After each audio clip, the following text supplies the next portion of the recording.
स्वागत है आपका न्यूज 18 जम्मू कश्मीर लद्दाख हिमाचल में। मैं हूं विशाल और आप देख रहे हैं पहली खबर। न्यूज 18 राइजिंग भारत समिट में शिरकत करने वाले वजीर आजम नरेंद्र मोदी ने कई बड़ी बातें कही। इस दौरान उन्होंने कहा कि नया हिंदुस्तान दहशतगर्दी के जख्मों को बर्दाश्त नहीं करता, लेकिन जख्म देने वालों को भी सबक सिखाता है। यहाँ पीएम मोदी ने कहा कि वो अगले 25 सालों के लिए रोड मैप बना रहे हैं और तीसरी मुद्दत के पहले 100 दिनों का प्लान भी बना रहे हैं। यहाँ पीएम मोदी ने औरंगजेब कहने पर पोजीशन पर भी हमला बोला।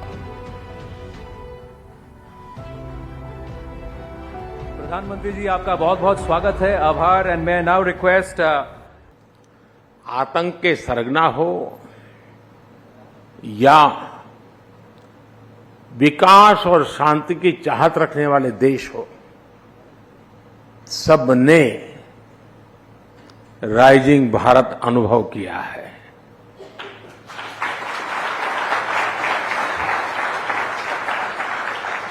ये नया भारत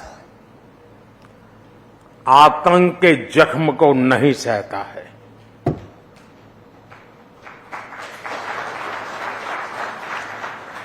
बल्कि आतंक के जख्म देने वालों को पूरी ताकत से सबक भी सिखाता है।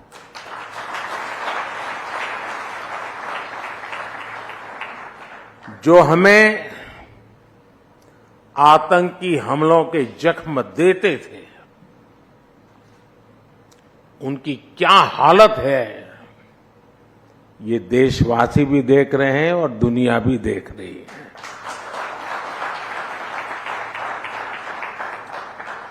एक सुरक्षित राष्ट्र ही एक विकसित राष्ट्र का आधार होता है और आज यही भारत की पहचान है और यही राइजिंग भारत है। देश में भी धीरे धीरे चुनाव प्रचार जोर पकड़ रहा है। सरकार अपने 10 साल के कामकाज का रिपोर्ट कार्ड रख रही है। हम अगले 25 साल का रोड मैप बना रहे हैं और अपने तीसरे टर्म के पहले 100 दिन का प्लान भी बना रहे हैं।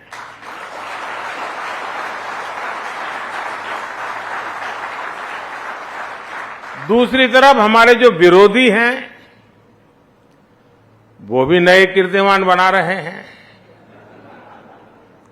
आज ही उन्होंने मोदी को 104वीं गाली दी है। औरंगजेब कहकर नवाजा गया है। मोदी की खोपड़ी उड़ाने का ऐलान किया गया है। और वजीर दाखिला अमित शाह ने कहा है कि जम्मू कश्मीर में सितंबर से पहले असेंबली इंतखाबात होंगे। न्यूज 18 की राइजिंग भारत समिट में अमित शाह ने जम्मू कश्मीर के लोगों से अपील की कि वो 3 खानदानी पार्टियों को एक बार सबक सिखाएं। शाह ने कहा कि इससे कोई फर्क नहीं पड़ता कि बीजेपी कश्मीर में अपना खाता खोलती है या नहीं, लेकिन 3 खानदान पर मबनी पार्टियों का तसल्लुत खत्म होना चाहिए।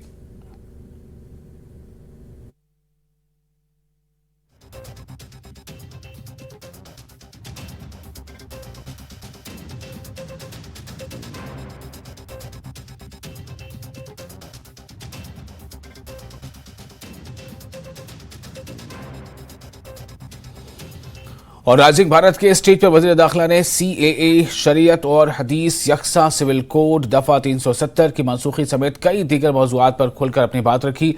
अमित शाह ने कहा कि CAA शहरियत लेने का नहीं देने का कानून है, इसलिए मुसलमानों को इससे खौफजदा होने की जरूरत नहीं है। शरीयत और हदीस के बारे में पूछे जाने पर शाह ने कहा कि मुल्क का मुसलमान 1937 से ही शरीयत और हदीस पर पूरी तरह अमल नहीं कर रहा है। UCC पर उन्होंने कहा कि ये बीजेपी का पुराना वादा है। जम्मू कश्मीर पर शाह ने कहा कि अब वहां हालात तेजी से बदल रहे हैं। भ्रमित किया गया। ऑपोजिशन ने अपनी वोट बैंक जीवित करने के लिए, वोट बैंक बनाने के लिए भ्रांति फैलाई गई कि CAA से इस देश की माइनॉरिटीज का, विशेष कर मुस्लिम भाइयों बहनों का मताधिकार, नागरिकत्व छीन लिया जाएगा, जबकि है उल्टा। CAA से किसी का नागरिकता नहीं जाने वाला है। CAA नागरिकता देने का कानून है। सिख, बौद्ध, जैन, क्रिश्चियन, हिंदू, जो सारे भाई 3 देशों से प्रताड़ित होकर आए हैं, वो सालों से यहां बैठे हैं, उनके पास नागरिकता नहीं है, उनके नाम से संपत्ति नहीं खरीद सकते, सरकारी नौकरी नहीं ले सकते जी। किस प्रकार से इनका जीवन व्यतीत होगा? एक करोड़ों लोगों की परेशानी को कांग्रेस के पास इसका जवाब नहीं था। वो अपनी वोट बैंक की पॉलिटिक्स में ही मशगूल थे और पूरी भ्रांति फैलाई कि सीए थे देश से मुसलमानों की नागरिकता चली जाएगी। मैं फिर से एक बार, अनेक बार कर चुका हूं, फिर से एक बार स्पष्टता करना चाहता हूं, इस देश के मुसलमानों को डरने की जरूरत नहीं है।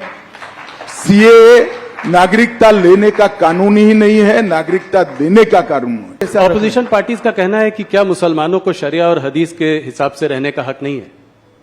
देखिए, ये भी एक प्रकार की भ्रांति है। शरिया और हदीस के हिसाब से 1937 से नहीं रह रहा है इस देश का मुसलमान। 1937 अंग्रेजों ने जब मुस्लिम पर्सनल लॉ बनाया तो उसमें क्रिमिनल एलिमेंट क्यों निकाल दिया भाई? फिर तो चोरी करने वाले के हाथ काट दो, बलात्कार करने वालों को रोड पर पत्थर मारकर मार दो। कोई मुसलमान सेविंग्स अकाउंट नहीं खोल सकता, सूद नहीं ले सकता, लोन नहीं ले सकता। शरिया और हदीस से अगर जीना है तो पूरा जीना चाहिए। सिर्फ 4 शादी करने के लिए शरिया और हदीस क्यों आता है? ऐसा नहीं होना चाहिए। ये इस देश का मुसलमान शरिया और हदीस की सारी चीजों से अंग्रेजों के समय से कटा हुआ है जी। और देश ढेर सारे इस्लामिक कंट्रीज भी ये छोड़ चुके हैं। ये कांग्रेस की एपीसमेंट की पॉलिसी है, वोट बैंक की पॉलिसी है। इस देश के माइनॉरिटी इससे बाहर आए, और ये सालों से नहीं है, आज से नहीं है, ऐसा नहीं है, सालों से नहीं है। आज भी सिविल सूट होता है तो देश के संविधान के हिसाब से मुस्लिम भाइयों का सिविल सूट होता है जी। शरिया और हदीस के हिसाब से नहीं होता। काजी के पास कोई नहीं जाता है। तो क्या वो सब राहुल जी लागू करना चाहते हैं? चोरी करने वाले के हाथ काट दो, बलात्कार करने वालों को पत्थर मारकर मार दो, देश का जो द्रोह करेगा उसको फांसी पर, चौराहे पर लटकाओ, ये सारा लाना है क्या? लोकभोग्य भाषा में कॉमन सिविल कोड, ये आज से हमारा मुद्दा नहीं है जी। 1950 से हमारा मुद्दा है। इसके लिए मेरी पार्टी ने आंदोलन किया है, जनसंघ था तब से करा है, और हम इससे हट नहीं सकते हैं। हम मानते हैं कि पंथ निरपेक्ष देश में सभी के लिए एक कानून होना चाहिए, इसमें किसी से कोई मतभेद, और हम इस बात को जनता के सामने मुखरता के साथ रखेंगे। उत्तराखंड सरकार यूसीसी लेकर आई है और इस यूसीसी पर इसकी अब सोशल, लीगल, जुडिशियल सभी प्रकार की स्क्रूटिनी होगी, और उसके बाद में कोई एक कॉमन मत भी बनेगा देश का। परंतु यूसीसी भारतीय जनता पार्टी का देश की जनता को वादा है। हिंदू हो, मुस्लिम हो, सिख हो, ईसाई हो, बौद्ध हो, ये सभी ने एक कानून से जीना चाहिए। धार्मिक स्वतंत्रता में कोई दखल नहीं करनी चाहिए। लग्न की पद्धति क्या हो, अपने अपने धर्म के हिसाब से हो, परंतु कानून एक होना चाहिए। ये हमारे संविधान निर्माताओं ने तय की हुई बात है। भारतीय जनता पार्टी के अकाउंट खुलना न खुलना ये बड़ी बात नहीं है, परंतु 3 परिवारवादी पार्टियों ने, Congress party, NC national conference और पीडीपी, ये 3 परिवारवादी पार्टियों ने वहां पर लोकतंत्र को पनपने नहीं दिया। आजादी से अब तक वहां पंचायत चुनाव नहीं हुए। पहली बार हमने 30,000 पंच सरपंच को चुनाव करा, तहसील पंचायत बनी, जिला पंचायत बनी जी। पहले वो 3 पार्टी जिसका चिट फाड़ते थे वही नेता होते थे। मैं घाटी के मुसलमान भाइयों बहनों को कहने आया हूं कि आप कृपया, अगर चाहते हैं कि जमहूरियत पाताल से नीचे तक चली जाए, लोकतंत्र पाताल से नीचे चली जाए, इसके मूल पाताल से नीचे जाना है, तो ये 3 परिवारवादी पार्टियों को साफ कर दो। जिसको वोट देना है ना इसको दो, परंतु कश्मीर में तभी जाकर लोकतंत्र आ रहा है। ये 370 का हवा बनाए थे भारतीय जनता पार्टी की सरकार ने, मोदी जी ने 370 को समाप्त कर दिया। आज हर कश्मीरी को 5 लाख से ज्यादा स्वास्थ्य को मिलता है, पानी मिल गया, चावल मिल रहा है, सारी स्वास्थ्य की सुविधाएं मिल गई है, बड़े बड़े इंस्टीट्यूशन आए हैं। 2 करोड़ से ज्यादा यात्री अब आज कश्मीर में जा रहे हैं। कश्मीर में 30 साल के बाद थिएटर खुले हैं, कश्मीर में 30 साल के बाद ताजिया का जुलूस निकल रहा है, मुहर्रम का जुलूस निकल रहा है, ये लोकतंत्र की बहाली के कारण हुआ है। और नेशनल कॉन्फ्रेंस के तर्जुमान इमरान नबी डार ने वजीर दाखिला अमित शाह के बयान पर कहा है कि उन्हें खुशी है कि वजीर दाखिला कम अज कम इस बात पर मुत्तफिक है कि यहां सिर्फ 3 जमातें हैं। डार ने कहा कि अगर बीजेपी कश्मीर से 3 लोकसभा सीटों पर इलेक्शन लड़ने का इरादा रखती है तो वो एक भी नहीं जीत पाएगी। इमरान नबी डार ने कहा कि बीजेपी ने यहां प्रॉक्सी पार्टियां बना रखी हैं। इमरान ने कहा कि वो लोगों को इसके बारे में बता रहे थे और अब वो अल्ताफ बुखारी, सज्जाद लोन और गुलाम नबी आजाद की सूरत में ऐसा होता देख रहे हैं। देखिए, इससे पहले भी ऐसे बहुत स्टेटमेंट्स आए हैं और हम बार बार ये बोल रहे हैं कि इन स्टेटमेंट्स के पीछे कोई जस्टिफिकेशन नहीं है। हमने लास्ट टाइम भी बोला था कि आप अगर हमारे बारे में, हमारे लीडरशिप के बारे में क्वेश्चंस कर रहे हैं, आप ये भी देखिए कि हमने कितना काम किया और हमने व्हाइट पेपर भी इजरा किया था, उसका जवाब भी अभी वहां से नहीं आया। अब जो आज लेटेस्ट स्टेटमेंट आया है अमित शाह साहब का, मैं खुश हूं इस पे।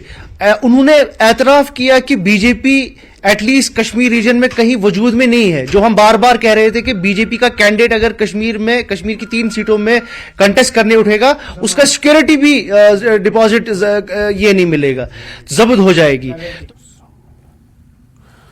और पीडीपी ने वजीर दाखिला के बयान पर रद्द-ए-अमल जाहिर किया है। पार्टी के तर्जुमान मोहित भान ने बताया कि बीजेपी ये कहकर आम लोगों की तवज्जो असल मसाइल से हटाने की कोशिश कर रही है कि कश्मीर को कांग्रेस, एनसी और पीडीपी की खानदानी हुक्मरानी का सामना करना पड़ा है। भान ने कहा कि पीडीपी को यकीन नहीं है कि इस साल असेंबली इंतखाबात होंगे क्योंकि बीजेपी जानती है कि वो इन इंतखाबात में हार जाएगी। देखिए, जब काम गिनाने की बात आती है और काम दिखाने के वाला कुछ है नहीं, पिछले 10 साल से गवर्नर का रूल ऑलमोस्ट 7 साल से ऊपर हो गया गवर्नर का रूल है। कितनी महंगाई है, हर नौकरी में, हर जहाँ पे भी कोई टेंडर है या कोई चीज़ का काम है, जो या नए हमारे नौजवान स्टूडेंट हैं, हर किसी चीज़ में स्कैम है। बेरोज़गारी में हम इंडिया में नंबर 2 के ऊपर है। तो अभी तो आज इन तीनों पार्टियों में से या इन तीनों परिवारों में से कोई रूल नहीं कर रहा है। और मैं समझता हूँ कि जो मौजूदा सरकार है, इन्होंने जो अपनी पहली मेंबर पार्लियामेंट की लिस्ट घोषित की, उसकी ओर नज़र देनी चाहिए। उसके अंदर देखना चाहिए कि कितने फॉर्मर मिनिस्टर्स, मेंबर पार्लियामेंट्स या चीफ मिनिस्टर्स के बच्चे जो हैं वो आज इलेक्शन की तैयारी कर रहे हैं और लोगों के पास जा रहे हैं। तो क्या उन्होंने ये डिसाइड कर लिया है कि उनके माता पिता की वो औलाद नहीं है? तो पहले उनको अपने अंदर झांकना चाहिए, फिर उसके बाद दूसरे के ऊपर उंगली उठानी चाहिए या उसके ऊपर कोई प्रतिक्रिया देनी चाहिए। मैं समझता हूँ कि जो गवर्नर रूल पिछले कई सालों का रहा है, उसमें कहीं ना कहीं लोग बहुत परेशान हैं। ये नाली बनाना, सड़क बनाना, ये रूटीन का काम है। इसके अंदर कोई सरकार नहीं भी रहे फिर भी ये बनती रहेंगी, क्योंकि एक प्रोसेस है, ये मनी सिस्टम का एक प्रोसेस है, ये चलता रहेगा। तो लेकिन जहाँ और साबिक वज़ीर चौधरी लाल सिंह ने कांग्रेस में शुमूलियत अख्तियार की है। दिल्ली में पार्टी के कई सीनियर लीडरान की मौजूदगी में चौधरी लाल सिंह ने कांग्रेस का हाथ थामा। लाल सिंह ने कहा कि राहुल गांधी को कोई नहीं रोक सकता और राहुल गांधी वज़ीर आज़म बनेंगे। जम्मू कश्मीर के पूर्व सांसद चौधरी लाल सिंह ने कांग्रेस ज्वाइन कर ली है। हमारे साथ ज्यादा बातचीत के लिए मौजूद हैं। आपका मुकाबला जो केंद्रीय मंत्री हैं डॉक्टर जितेंद्र सिंह से होने वाला है, क्या उनको हरा पाएंगे? आप स्वास्थ्य मंत्री रहे। वो क्या बहुत बड़े शान है क्या? मुझे हराना, मुझको उसको हटाना मेरे लिए मुश्किल है क्या? उससे बड़े चमन लाल जी से बड़े हैं क्या? जानते हो आप लोग, चमन लाल डिफेंस मिनिस्टर थे इस देश के, और जब चमन लाल साहब और सबसे संजीदा पढ़े लिखे क्वालिफाइड आदमी और समझदार और 50-60 साल के पॉलिटिशियन, हराया लाल सिंह ने नहीं। इसके बाद पार्टी का प्रेसिडेंट हराया मैंने नहीं। 2 इलेक्शन जीते और अब बारी आएगी इनकी।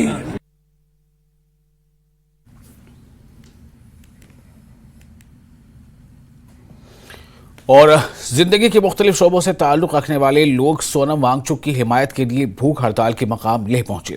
माहिर बहलियात सोनम वांगचुक 21 रोजा भूख हड़ताल पर बैठे हैं। National federation for new studies के सदर डॉक्टर मनीष तमांग, एब्रो पार्टी के सदर एजोए एंड्रोज और जीटीए काउंसिल के मुंतखब रुकन और दीगर सोनम वांगचुक की हिमायत में लेह पहुंचे।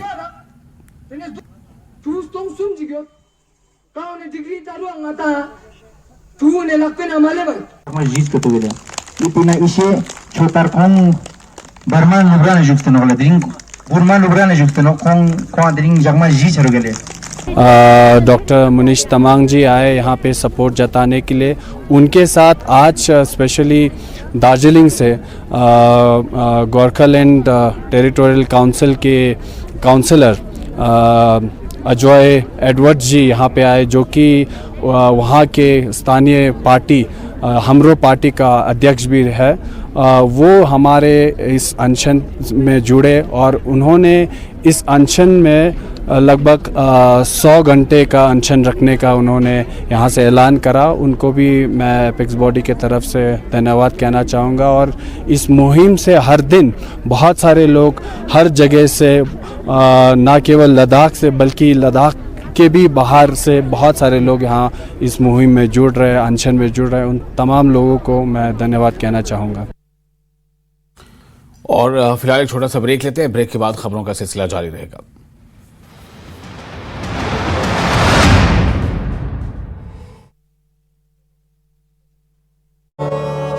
संचालकों को 1 सप्ताह के भीतर निकटतम पुलिस स्टेशनों में हथियार जमा करने के निर्देश दिए हैं। ये निर्देश लोकसभा चुनाव को लेकर दिए गए हैं। पुलिस महानिदेशक आर स्वैन ने किया रामबन का दौरा। डीजीपी ने सुरक्षा स्थिति की विस्तृत समीक्षा की। अधिकारियों ने सुरक्षा को लेकर डीजीपी को दी जानकारी। गांधरबल में केवीके ने कृषि विज्ञान में एक प्रशिक्षण सह प्रदर्शन कार्यक्रम का आयोजन किया। इस दौरान उन्नत उर्वरक दक्षता के लिए नैनो उर्वरकों के पहले ड्रोन प्रदर्शन ने प्रतिभागियों को मंत्रमुग्ध कर दिया। यह प्रशिक्षण स्मार्ट खेती को बढ़ावा देने के उद्देश्य से आयोजित किया गया है। पुंछ में कृषि विभाग की तरफ से किसानों को फलदार पौधे वितरित किए गए। सस्टेनेबल एग्रीकल्चर डेवलपमेंट प्रोग्राम के तहत एसडीओ चरणजीत सिंह की अध्यक्षता में किसानों को पौधे वितरित किए गए। जम्मू कश्मीर के एलजी मनोज सिन्हा ने की स्वास्थ्य एवं चिकित्सा शिक्षा विभाग की समीक्षा बैठक। अधिकारियों को दिए सभी के लिए स्वास्थ्य सेवा सुनिश्चित करने के निर्देश। भगवान बुद्ध, उनके शिष्य अरहत सारिपुत्र और अरहत मोदगलयान के पवित्र अवशेषों को 26 दिवसीय प्रदर्शन के बाद थाईलैंड से भारत वापस लाया गया। LAHDC लेह अध्यक्ष ताशी ग्यालसन के नेतृत्व में थाईलैंड लाया गया एक प्रतिनिधिमंडल वायुसेना के विमान से इन अवशेषों को लेकर वापस लौटा। लद्दाख की जीवन रेखा श्रीनगर करगिल राष्ट्रीय राजमार्ग फिर से कनेक्ट हो गया है। इसके लद्दाख के लोगों ने राहत की सांस ली है। श्रीनगर करगिल राष्ट्रीय राजमार्ग को कनेक्ट करने के लिए सीमा सड़क संगठन ने कड़ी मेहनत की थी।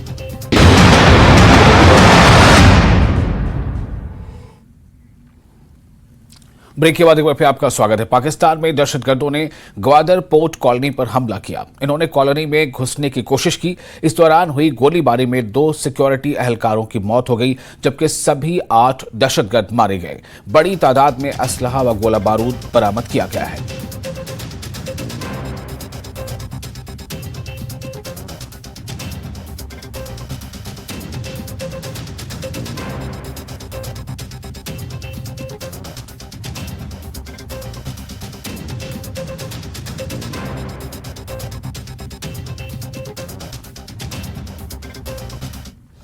और डेमोक्रेटिक प्रोग्रेसिव आजाद पार्टी के तर्जुमान एडवोकेट मोहम्मद सलीम पर्रे ने कहा है कि उनकी पार्टी अपनी पार्टी और पीपल्स कॉन्फ्रेंस के साथ इत्तेहाद के लिए बातचीत कर रही है, जो आने वाले दिनों में वाज़ेह हो जाएगा और उनके उम्मीदवारों का भी जल्द ऐलान किया जाएगा।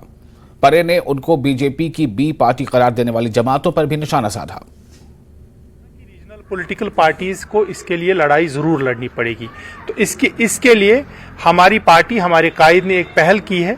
हम चाहते हैं, डिसएग्रीमेंट्स हो सकते हैं, डिसएग्रीमेंट्स इंटर से डिफरेंट पॉलिटिकल पार्टीज हो सकते हैं, लेकिन जो जम्मू कश्मीर की बात करेगा उसके लिए हमारा प्लेटफॉर्म खुला है, ऑप्शंस खुले हैं और बात चल रही है। इंशाल्लाह फाइनलाइज हो जाएगा और आपके साथ वो जरूर शेयर किया जाएगा। जिस तरह से एनसी बात कर रही है कि उन्हें जो बी टीम बोल रहे थे, तो आज ये साबित हो गया है कि बी टीम कौन है, उसको किस तरह देख रहे हैं? देखें, हम किसी पॉलिटिकल पार्टी का नाम ही नहीं लेना चाहते थे। आपने बात छेड़ी। जहां तक एनसी की बात है, यहां पर एक पीएचडी बना था, रीजनल पॉलिटिकल पार्टीज का एक एमएलगम बना था। नारा ये था, मैंने बारहा ये कहा है कंटिन्यूअसली, आज भी कहूंगा, जो नारा उन्होंने दिया था मैं उसको वेलकम करता हूं। उन्होंने कहा था कि हम जी 370 के बारे में बात करें। और सियाहती मकाम गुलमर्ग में जहां दुनिया के बड़े इग्लू में से एक बनता था, लेकिन इस बार वक्त बर्फ न गिरने से या फिर ज़्यादा बर्फबारी न होने की वजह से और कम बर्फबारी के सबब ऐसे इग्लू नहीं बन पाए हैं। ऐसे बड़े इग्लू देखने के लिए दूर दूर से सयाह गुलमर्ग आते थे। उधर गुलमर्ग में स्कूली तलबा ने एक छोटा सा इग्लू तैयार किया है जो अब सयाहों के तवज्जो का मरकज़ बन रहा है। सयाह इस छोटे इग्लू से ही अपने शौक को पूरा कर रहे हैं। ताहम सयाहों को तशवीश है कि ये ग्लोबल वार्मिंग के असरात हैं। उन्होंने माहौल को साफ रखने की तलकीन की है। गुलमर्ग में सयाहों के साथ बातचीत की हमारे नुमाइंदे मुनीर हुसैन हुर्रा ने।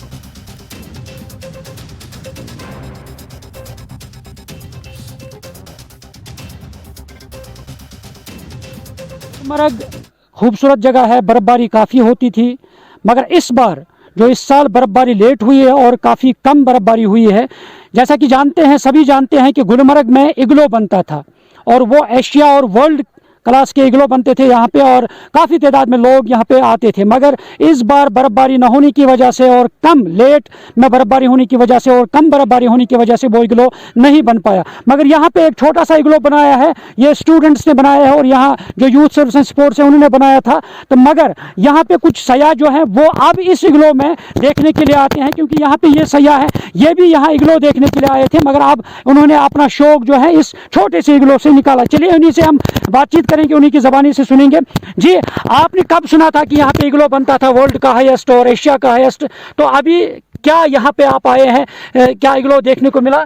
बहुत अच्छा एक्सपीरियंस हो रहा है, क्योंकि हमारा शौक़ है कि हमें इग्लू में आना था, मन था, जो इस छोटे से इग्लू ने पूरा कर दिया है। और यहाँ पे लाइक एशिया का, वर्ल्ड का सबसे बड़ा इग्लू वो माना जाता था, जो इस बार नहीं बन पाया है क्योंकि कम बर्फबारी हुई है इस बार, तो लेट हुई है। तो आप सबसे यही निवेदन है कि आप थोड़ा ग्लोबल वार्मिंग कम करिए, नेचर को सहयोग करिए और यहाँ पे ज़रूर एक्सपीरियंस लेने आइए ये सारी चीज़ें का। जी, आप क्या कहना चाहेंगे? बिल्कुल सर, बिल्कुल सबसे बड़ा इशू ग्लोबल वार्मिंग ही है एंड हमें कोशिश करनी चाहिए कि ग्लोबल वार्मिंग कम से कम करें हम लोग। जिसलिए हमने सुना था कि सबसे बड़ा इग्लू यहीं पे बनता था गुलमर्ग में, बट अभी हमने देखा तो ये छोटा था एंड हमारा शौक पूरा हो गया देख के इसी को। जी, आप क्या कहना चाहेंगे? मैं 4 इयर्स पहले आया था, तब मैंने देखा था यहाँ का इग्लू बहुत ज़्यादा बड़ा था, पर इस बार फिर मैंने फैमिली के साथ विजिट किया है तो पता चला बहुत छोटा है। पर लेकिन कोई बात नहीं, इग्लू तो इग्लू ही है, पर ग्लोबल वार्मिंग में थोड़ा ध्यान देना चाहिए जिससे आगे भी हम बड़ा इग्लू देख पाएँ दोबारा से। आपने कभी इग्लू देखा था इस तरह? नहीं, इस बार मैं पहली बार इग्लू देख रही हूँ। मेरा जो शौक है वो इग्लू का पूरा हो चुका है। इस छोटे से इग्लू ने मेरा शौक पूरा कर दिया है। इग्लू के बारे में काफ़ी कुछ सुना था, पढ़ा था, लेकिन इस बार बर्फबारी कम होने की वजह से और बर्फबारी का काफ़ी लेट हुई है यहाँ पर गुलमर्ग में, तो इस कारण इग्लू ज़्यादा बड़ा नहीं बन पाया है।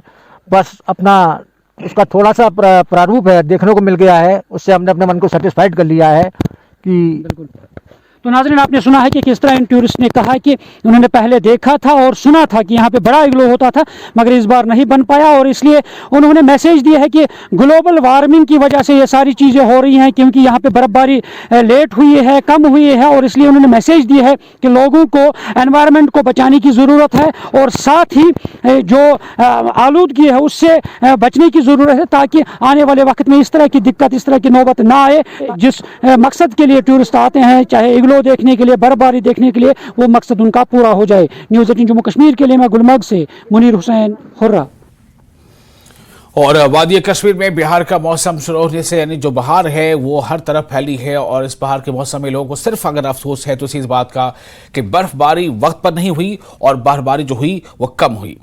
तो इसके साथ साथ श्रीनगर के पुराने शहर में वाक़ बादाम वाड़ी में या बादाम का बाग भी इन दिनों सयाहों की तवज्जो का मरकज़ बना हुआ है। बादाम वाड़ी में बरसों से सख्त सर्दियों के बाद कश्मीर में बाहर के मौसम के आगाज के साथ ही दिलकश नज़ारा पेश करती आई है।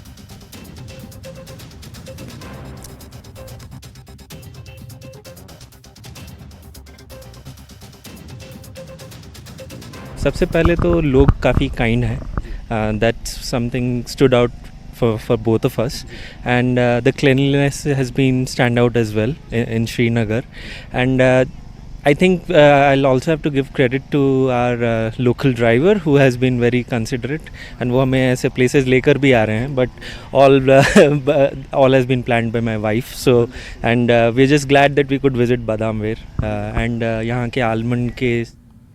और गुरेज के लोगों ने स्कीइंग के लिए दरकार मजीद सामान मुहैया करने पर महकमा यूथ सर्विसेज एंड स्पोर्ट्स और जिला इंतजामिया का शुक्रिया अदा किया है। लोगों ने उम्मीद जाहिर की है कि गुरेज में विंटर स्पोर्ट्स को मजीद फरोग देने के लिए इंतजामिया और मुतल्लिका महकमा जरूर अपना रोल निभाएगा। उन्होंने कहा कि इस सरहदी खित्ते में भी बड़े पैमाने पर विंटर खेल शुरू किए जा सकेंगे।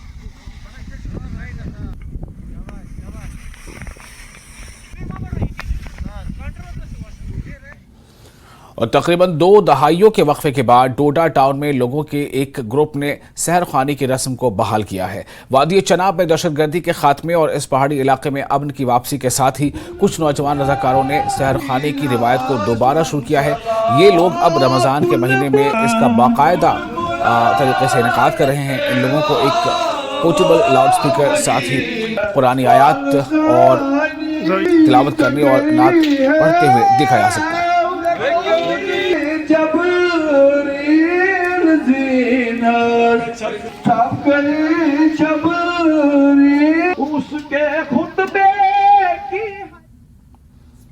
और इस वक्त कुपवाड़ा से एक बड़ी खबर है। असलहा और गोला बारूद का जखीरा बरामद किया गया है। रंगवार इलाके से असलहा और गोला बारूद बरामद किया गया है। बीएसएफ, फौज और पुलिस की मुश्तरका कार्रवाई में ये कामयाबी हाथ लगी है। तो जम्मू कश्मीर के कुपवाड़ा से बड़ी खबर, असलहा और गोला बारूद बरामद।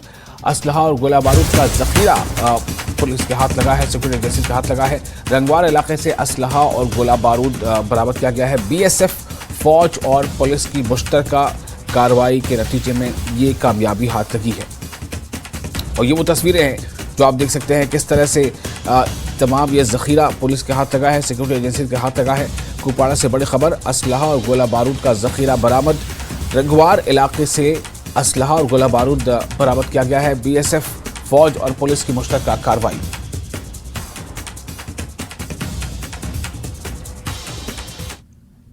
और इसके साथ ही इस बुलेटिन में फिलहाल इतना ही, लेकिन न्यूज़ 18 जे के लिस्ट पर लगातार बड़ी और अहम खबरों का सिलसिला जारी रहेगा।